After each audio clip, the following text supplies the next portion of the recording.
Vincent Malloy is 7 years old. He's always polite and does what he's told. For a boy his age, he's considerate and nice. But he wants to be just like Vincent Price.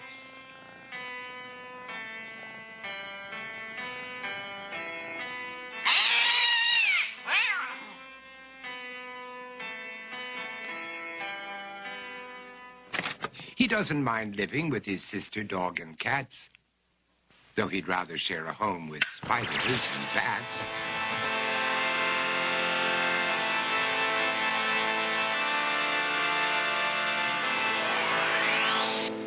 There he could reflect on the horrors he's invented and wander dark hallways alone and tormented.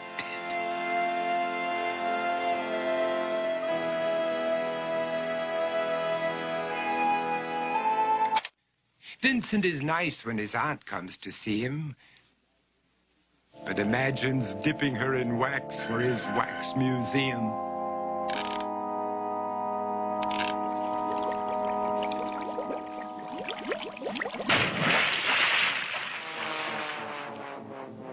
He likes to experiment on his dog, Abercrombie, in the hopes of creating a horrible zombie. So he and his horrible zombie dog could go searching for victims in the London fog. His thoughts, though, aren't only of ghoulish crime. He likes to paint and read to pass some of the time. While other kids read books like Go, Jane, Go, Vincent's favorite author is Edgar Allan Poe. One night, while reading a gruesome tale, he read a passage that made him turn pale. Such horrible news he could not survive, for his beautiful wife had been buried alive. He dug out her grave to make sure she was dead, unaware that her grave was his mother's flower bed. His mother sent Vincent off to his room. He knew he'd been banished to the Tower of Doom, where he was sentenced to spend the rest of his life alone with the portrait of his beautiful wife.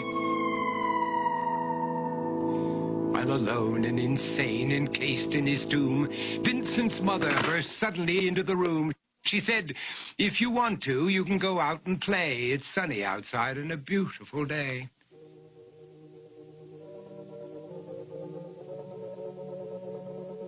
Vincent tried to talk, but he just couldn't speak.